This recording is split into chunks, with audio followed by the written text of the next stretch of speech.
ഏവർക്കും +1 sociology online ക്ലാസ്സിലേക്ക് സ്വാഗതം. Fourth chapter culture and socialisation, സംസ്കാരവും സാമൂഹ്യവൽക്കരണവും എന്ന 4ാമത്തെ പാഠഭാഗത്തിലെ ഇമ്പോർട്ടൻ്റ് ആയിട്ടുള്ള ചില ഭാഗങ്ങളാണ് നമുക്കിന്ന് ചർച്ച ചെയ്യാനുള്ളത്. ഈ പാഠഭാഗത്തിൽ നമ്മൾ കൾച്ചർ ആൻഡ് സോഷ്യലൈസേഷൻ, സംസ്കാരവും സാമൂഹ്യവൽക്കരണവും, എന്താണ് സംസ്കാരം, എന്താണ് സാമൂഹ്യവൽക്കരണം എന്ന് മനസ്സിലാക്കി. ഇവിടെ വേരിയസ് ഡെഫിനിഷൻസ് ഓഫ് കൾച്ചർ, സംസ്കാരത്തിൻ്റെ വ്യത്യസ്തമായ നിർവചനങ്ങൾ നമ്മൾ പറഞ്ഞു. അതുപോലെ തന്നെ ഡിമെൻഷൻസ് ഓഫ് കൾച്ചർ, സംസ്കാരത്തിൻ്റെ വ്യത്യസ്തമായ തലങ്ങൾ, വ്യത്യസ്തമായ മാനങ്ങളെക്കുറിച്ച് ചർച്ച ചെയ്തു. അതുപോലെ തന്നെ സോഷ്യലൈസേഷൻ, എന്താണ് സാമൂഹ്യവൽക്കരണം എന്നുള്ളത്. അതുപോലെ തന്നെ ഏജൻസീസ് ഓഫ് സോഷ്യലൈസേഷൻ, സാമൂഹ്യവൽക്കരണത്തിൻ്റെ ഏജൻസികൾ.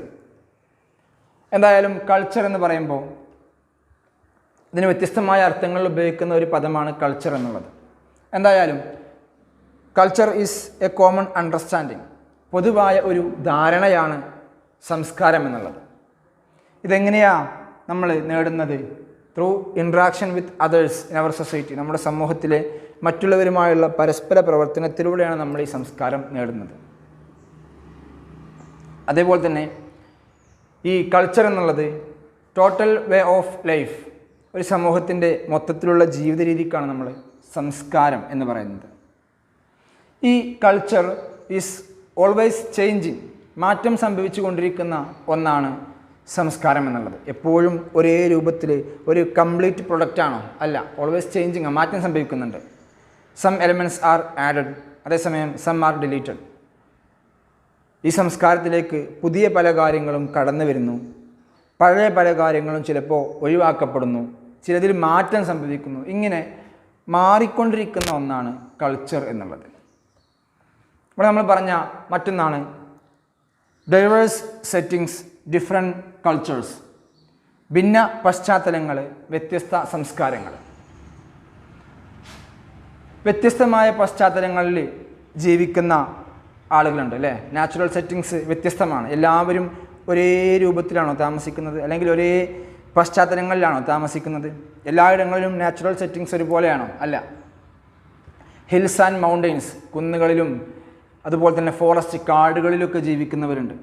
അതേസമയം തന്നെ അർബൺ ഏരിയകളിലും വില്ലേജുകളിലൊക്കെ താമസിക്കുന്നവരുണ്ട്, ഗ്രാമങ്ങളിലും നഗരങ്ങളിലൊക്കെ താമസിക്കുന്നവരുണ്ട്. ഇവരുടെയൊക്കെ ലൈഫ് സ്റ്റൈൽ ഒരുപോലെ ആയിരിക്കുമോ? അല്ല, ഇവരുടെയൊക്കെ ജീവിത രീതി വ്യത്യസ്തമായിരിക്കും. അതുകൊണ്ടാണ് നമ്മൾ പറയുന്നത് പശ്ചാത്തലം മാറുന്നതിനനുസരിച്ച്, നാച്ചുറൽ സെറ്റിങ്സ് മാറുന്നതിനനുസരിച്ച് എന്തിലും മാറ്റം സംഭവിക്കാം, കൾച്ചറിലും മാറ്റം സംഭവിക്കാം. അപ്പോൾ വ്യത്യസ്ത പശ്ചാത്തലങ്ങളിൽ സംസ്കാരം എന്തായിരിക്കും? വ്യത്യാസപ്പെട്ടതായിരിക്കും. നഗരങ്ങളിലെ വേ ഓഫ് ലൈഫും ഗ്രാമങ്ങളിലെ ജീവിത രീതിയും ഒരുപോലെ ആയിരിക്കും. കാടുകളിലും പർവ്വതമുകളിലുമുള്ള ആളുകൾ താമസിക്കുന്ന പോലെ ആയിരിക്കും വില്ലേജുകളിലെയും ഗ്രാമങ്ങളിലെയും ആളുകൾ ജീവിക്കുന്നത്. അപ്പോൾ ഇതുകൊണ്ടാണ് നമ്മൾ പറയുന്നത് സംസ്കാരങ്ങൾക്ക് ഇടയിൽ എന്തുണ്ടാവും? വ്യത്യാസങ്ങളുണ്ടാവും. എന്നാൽ ഈ റാങ്കിങ് ബിറ്റ്വീൻ കൾച്ചേഴ്സ്, സംസ്കാരങ്ങൾക്കിടയിലുള്ള പദവി നിർണ്ണയിക്കൽ, ഏറ്റവും മികച്ചത് ഈ സംസ്കാരമാണെന്ന് പറയാൻ കഴിയുമോ? ഇല്ല. എല്ലാ സംസ്കാരത്തിനും അതിൻ്റേതായ ചില ബഹുമതികളുണ്ട്, അല്ലെങ്കിൽ ബഹുമാനം ഉണ്ട്. എല്ലാ സംസ്കാരവും അതിൻ്റേതായ രീതിയിൽ പ്രാധാന്യം അർഹിക്കുന്നതാണ്. അതിനൊരു ഉദാഹരണം നമ്മൾ പറഞ്ഞിരുന്നു. പ്രിമിറ്റീവ് കമ്മ്യൂണിറ്റിയായ പല ദ്വീപുകളിലും താമസിക്കുന്ന ഗോത്ര വിഭാഗങ്ങൾ സുനാമിയെ മുൻകൂട്ടി തിരിച്ചറിയാൻ സാധിച്ചു. എന്നാൽ ടെക്നോളജിക്കലി അഡ്വാൻസ്ഡ് ആയിട്ടുള്ള നമ്മുടെ മോഡേൺ സൊസൈറ്റി എന്ന് പറയുന്ന നമുക്ക് സുനാമി എന്ന ദുരന്തത്തെ മനസ്സിലാക്കാനോ അതിൽ നിന്ന് രക്ഷപ്പെടാനോ സാധിച്ചില്ല. ഈ പ്രിമിറ്റീവ് കമ്മ്യൂണിറ്റി, പ്രാകൃത സമുദായങ്ങൾ, ദ്വീപുകളിൽ, പല ദ്വീപുകളിലും താമസിക്കുന്ന ഈ പ്രാകൃത സമുദായങ്ങൾക്ക് ഈ കലാമിറ്റി, സുനാമി എന്ന ഈ ഒരു ദുരന്തം സംഭവിക്കുന്നത് നേരത്തെ മനസ്സിലാക്കാനും അവിടുന്ന് രക്ഷപ്പെടാനും സാധിച്ചു. ഇവിടെ നമുക്ക് മനസ്സിലാക്കാം, മോഡേൺ കൾച്ചർ പ്രിമിറ്റീവ് കൾച്ചറിനേക്കാൾ, ആധുനിക സംസ്കാരം ലളിത സമൂഹങ്ങളിലെ സംസ്കാരത്തേക്കാൾ മികച്ചതാണെന്ന് നമുക്ക് പറയാൻ കഴിയൂല. അപ്പോൾ സംസ്കാരങ്ങൾക്ക് എല്ലാത്തിനും അതിൻ്റേതായ സ്ഥാനമുണ്ട്. ഇവയ്ക്കിടയിൽ താരതമ്യം, അതല്ലെങ്കിൽ റാങ്കിങ് എന്നുള്ളത് എന്താണ്? അസാധ്യമായിട്ടുള്ള ഒരു കാര്യമാണ്. അതുപോലെ ഇവിടെ നമ്മൾ ചർച്ച ചെയ്ത മറ്റൊന്നാണ് ഡിഫൈനിങ് കൾച്ചർ, സംസ്കാരത്തെ നിർവചിക്കൽ. ഇവിടെ നമ്മൾ വ്യത്യസ്തമായ ഡെഫിനിഷൻസ് പറഞ്ഞിരുന്നു, സംസ്കാരത്തിൻ്റെ വ്യത്യസ്തമായ നിർവചനങ്ങൾ. സംസ്കാരം എന്നുള്ളത് നമ്മൾ പറഞ്ഞു വ്യക്തികൾ ജീവിതത്തിലൂടെ ആ സമൂഹത്തിൽ നിന്ന് മറ്റുള്ളവരുമായി ഇടപഴകുന്നതിലൂടെ നേടിയെടുക്കുന്ന ഒരു കോമൺ അണ്ടർസ്റ്റാൻഡിംഗ് ആണ്, ഒരു പൊതുവായ ഒരു ധാരണയാണ് സംസ്കാരം എന്ന് പറയുന്നത്. ഇവിടെ വ്യത്യസ്തമായ നിർവചനങ്ങൾ നമ്മൾ ചർച്ച ചെയ്തു. അതിലേറ്റവും സിമ്പിളായിട്ടുള്ള ചില നിർവചനങ്ങൾ നമ്മൾ ചർച്ച ചെയ്തിരുന്നു. American anthropologist Alfred Kroeber and Clyde Kluckhohn conducted a comprehensive study about culture. സംസ്കാരത്തെക്കുറിച്ചിട്ടുള്ള ഒരു പഠനം നടത്തിയിരുന്നു അമേരിക്കൻ സമൂഹശാസ്ത്രജ്ഞന്മാരായ ആൽഫ്രഡ് ക്രോബറും അതുപോലെ തന്നെ ക്ലൈഡ് ക്ലുക്ക്ഹോണും. They published a book, Culture, a Critical Review of Concepts and Definitions in 1952. 1952 ഇവർ culture A critical review of concept and definitions എന്നൊരു കൃതി പ്രസിദ്ധീകരിച്ചു. ഇതിൽ സംസ്കാരത്തെക്കുറിച്ചുള്ള വ്യത്യസ്തമായ നിർവചനങ്ങൾ നൽകിയിട്ടുണ്ട്. എന്തൊക്കെയാണ്? A way of thinking, feeling and believing. ഒരു സമൂഹത്തിൻ്റെ ചിന്ത, മനോഭാവം, വിശ്വാസം, ഇതിൻ്റെയൊക്കെ ഒരു രീതിക്കാണ് കൾച്ചർ എന്ന് പറയുന്നത്. അതുപോലെ തന്നെ the total way of the life of people, ജനങ്ങളുടെ മൊത്തത്തിലുള്ള ജീവിത രീതി, ഇതിനും നമ്മൾ എന്ത് പറയുന്നു? സംസ്കാരം എന്ന് പറയുന്നു. അതുപോലെ തന്നെ സംസ്കാരത്തെക്കുറിച്ചുള്ള മറ്റൊരു ഡെഫിനിഷനാണ്, മറ്റൊരു നിർവചനമാണ് ആൻ അബ്സ്ട്രാക്ഷൻ ഫ്രം ബിഹേവിയർ, പെരുമാറ്റത്തിൻ്റെ ഒരു അമൂർത്തീകരണം, പെരുമാറ്റത്തിൽ നിന്നുള്ള ഒരു അമൂർത്തീകരണം. എന്തായാലും വ്യത്യസ്തമായ നിർവചനങ്ങൾ സംസ്കാരത്തെക്കുറിച്ച് നമ്മൾ പഠിച്ചിട്ടുണ്ട്. അപ്പോൾ നമുക്കിവിടെ മനസ്സിലാക്കാനുള്ളത് total way of life of people, ജനങ്ങളുടെ മൊത്തത്തിലുള്ള ജീവിത രീതിക്കാണ്, ഒരു സമൂഹത്തിൻ്റെ മൊത്തത്തിലുള്ള ജീവിത രീതിക്കാണ് നമ്മൾ എന്ത് പറയുന്നത്?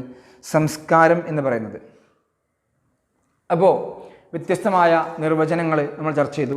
അതുപോലെ തന്നെ ഈ ചാപ്റ്ററിൽ പ്രധാനപ്പെട്ട ഒരു ഭാഗമാണ് ഡിമെൻഷൻസ് ഓഫ് കൾച്ചർ, സംസ്കാരത്തിൻ്റെ വ്യത്യസ്തമായ തലങ്ങൾ. There are 3 dimensions for the culture. സംസ്കാരത്തിന് വ്യത്യസ്തമായ 3 തലങ്ങളുണ്ട്. ഏതൊക്കെയാണത്? Cognitive, normative and material. ജ്ഞാനാത്മകം, നൈതികം, ഭൗതികം എന്നിങ്ങനെ 3 തലങ്ങളാണ് സംസ്കാരത്തിനുള്ളത്. ഇത് എക്സാമുകളൊക്കെ ഷോർട്ട് ആൻസർ ചെയ്യാൻ വേണ്ടിയിട്ട് ചോദിക്കുന്ന ഒരു ഭാഗമാണ്, പ്രത്യേകം ശ്രദ്ധിക്കണം. എന്താണ് cognitive aspect of the culture? സംസ്കാരത്തിൻ്റെ ജ്ഞാനാത്മക തലം എന്നുകൊണ്ട് എന്താ അർത്ഥമാക്കുന്നത്? Cognitive means knowing or perceiving an act. This refers to how we learn to process what we hear and see and to give it meaning.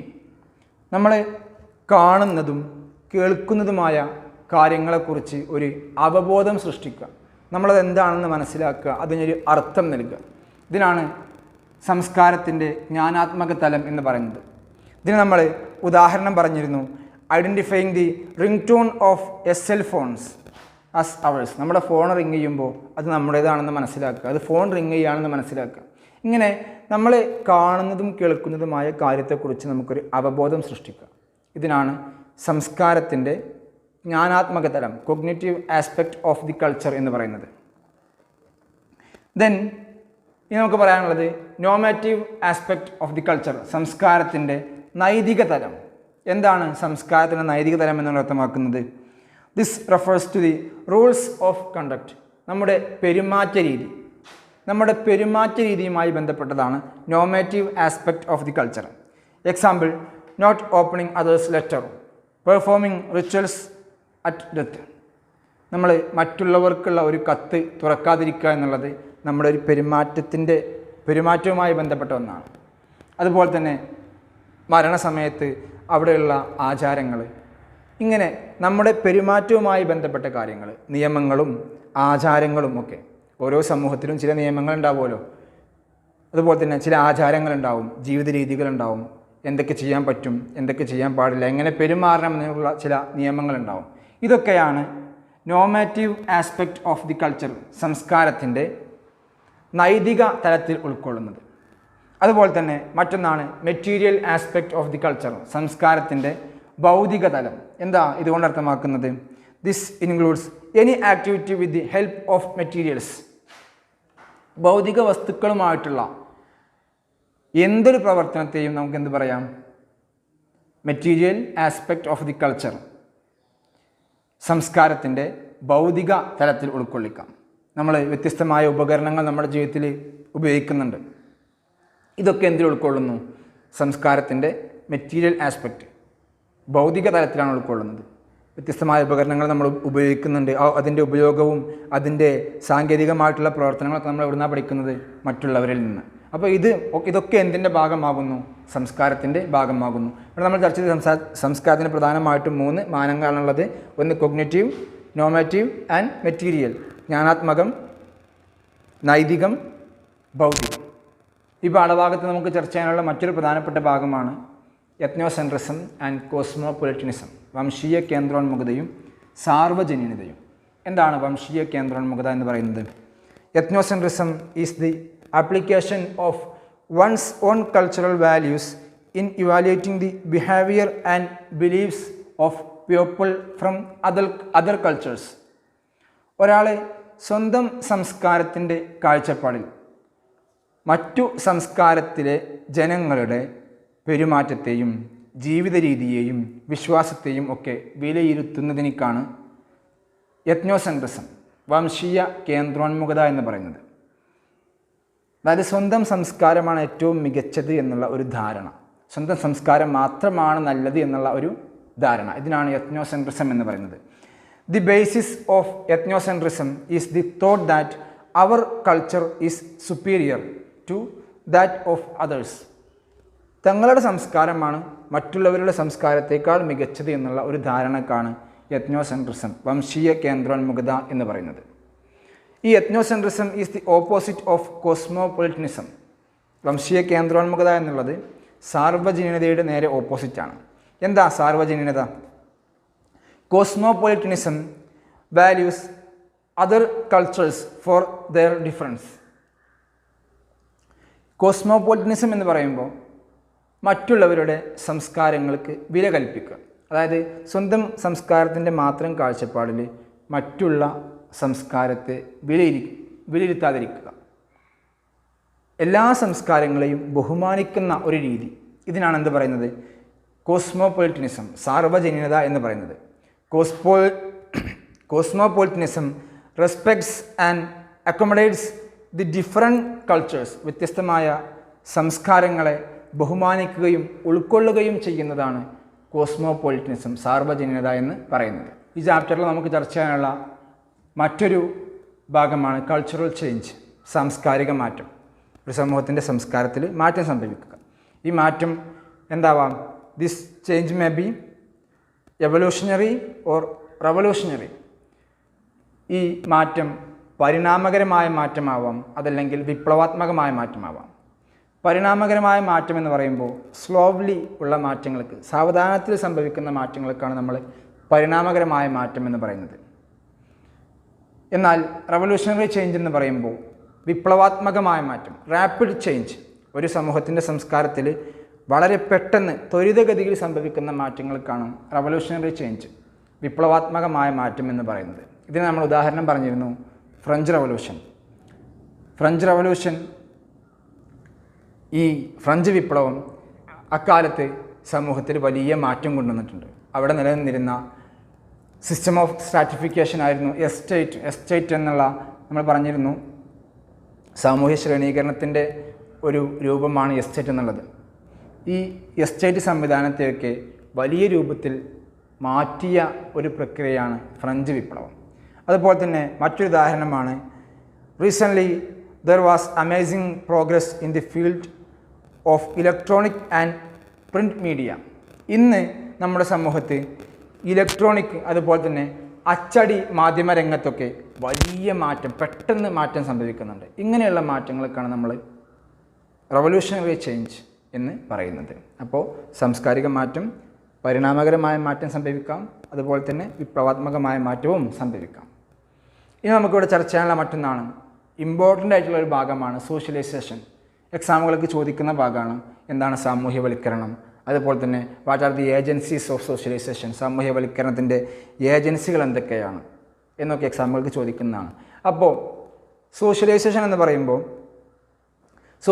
Socialisation can be defined as a process by which the helpless infant gradually becomes a self-aware, knowledgeable and skilled person in the ways of culture into which he is born.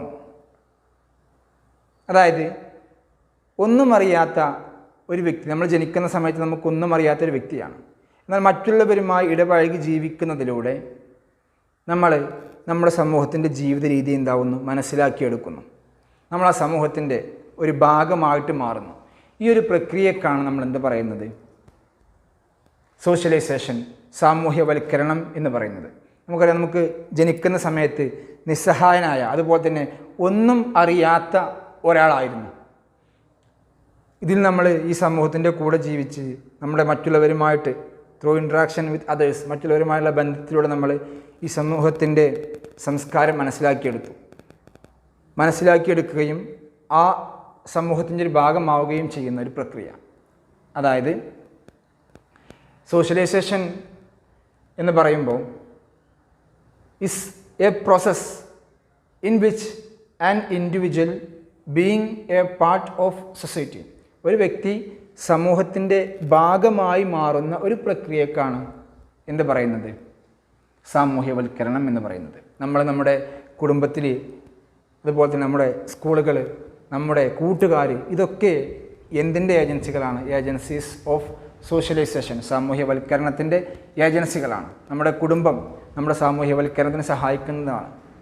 അതുപോലെ തന്നെ സ്കൂളുകളിൽ വെച്ചിട്ട് നമ്മൾ പല കാര്യങ്ങളും പഠിക്കുന്നുണ്ട്.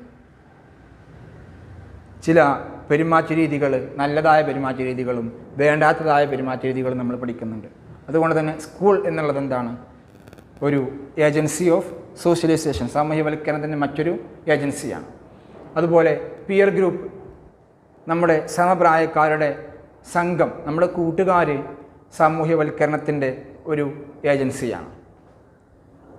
കൂട്ടുകാരിൽ നിന്ന് നമ്മൾ പല രൂപത്തിലും പല കാര്യങ്ങളും പഠിക്കുന്നു, അല്ലെങ്കിൽ നമ്മുടെ സംസ്കാരത്തെക്കുറിച്ചുള്ള പല കാര്യങ്ങളും നമുക്ക് മനസ്സിലാക്കാൻ സാധിക്കുന്നു. അതുകൊണ്ടാണ് നമ്മൾ പിയർ ഗ്രൂപ്പ്, നമ്മുടെ സമപ്രായക്കാരുടെ സംഘം എന്നുള്ളതും എന്താണ്, ഏജൻസീസ് ഓഫ് സോഷ്യലൈസേഷനിൽപ്പെട്ട ഒന്നാണ് എന്ന് പറയുന്നത്. അതുപോലെ മാസ് മീഡിയ, നമ്മുടെ സമൂഹത്തിൽ ഉള്ള മീഡിയകൾ, അതായത് മാധ്യമങ്ങൾ, ബഹുജന മാധ്യമങ്ങൾ നമ്മളെ പല രൂപത്തിലും സ്വാധീനിക്കുന്ന, അല്ലെങ്കിൽ നമ്മുടെ ജീവിത രീതിയെ പല നിലക്കും സ്വാധീനിക്കുന്ന ഒന്നാണ് മീഡിയകൾ എന്നുള്ളത്. അതായത് നമ്മൾ ഉപയോഗിക്കുന്ന മൊബൈലാവട്ടെ, മറ്റുള്ള സംവിധാനങ്ങളാവട്ടെ, പത്രങ്ങൾ, ഇതൊക്കെയാണ് എന്തിൽ ഉൾക്കൊള്ളുന്നത്, മീഡിയ എന്നുള്ളതിൽ ഉൾക്കൊള്ളുന്നത്. നമ്മൾ കാണുന്ന സിനിമ, മറ്റു കാര്യങ്ങളൊക്കെ എന്തിനെ സ്വാധീനിക്കുന്നുണ്ട്, നമ്മുടെ സാമൂഹ്യവൽക്കരണത്തെ സ്വാധീനിക്കുന്നുണ്ട്. അപ്പോൾ പ്രധാനപ്പെട്ട ഏജൻസീസ് ഓഫ് സോഷ്യലൈസേഷൻ, സാമൂഹ്യവൽക്കരണത്തിൻ്റെ ഏജൻസികൾ എന്ന് പറയുന്നത് കുടുംബം, school, peer group and mass media. നമ്മുടെ കുടുംബം, നമ്മുടെ സമപ്രായക്കാർ, അതുപോലെ തന്നെ നമ്മുടെ മീഡിയകൾ, നമ്മുടെ കാലത്ത് നമ്മൾ ഉപയോഗിക്കുന്ന മീഡിയകൾ, നമ്മുടെ സമപ്രായക്കാരായ കൂട്ടുകാർ, ഇതൊക്കെ എന്തിൻ്റെ ഏജൻസികളാണ്, സാമൂഹ്യവൽക്കരണത്തിൻ്റെ ഏജൻസികളാണ്. ഇത് മാത്രമല്ല, നമ്മളുടെ ജോലി ചെയ്യുന്ന സ്ഥലവും, അതുപോലെ തന്നെ നമ്മൾ ഇടപഴകുന്ന മറ്റുള്ള കാര്യങ്ങളൊക്കെ എന്തിൽ ഉൾക്കൊള്ളുന്നു, ഈ സാമൂഹ്യവൽക്കരണ ഏജൻസിയിൽ ഉൾക്കൊള്ളുന്നു. നമ്മൾ നമ്മൾ ജോലിക്ക് പോകുന്ന സ്ഥലങ്ങളിൽ പല രൂപത്തിൽ നമ്മുടെ കൂട്ടുകാർ, അല്ലെങ്കിൽ നമ്മുടെ കൂടെ പ്രവർത്തിക്കുന്നവർ നമ്മളെ സ്വാധീനിക്കുന്നുണ്ടാവും.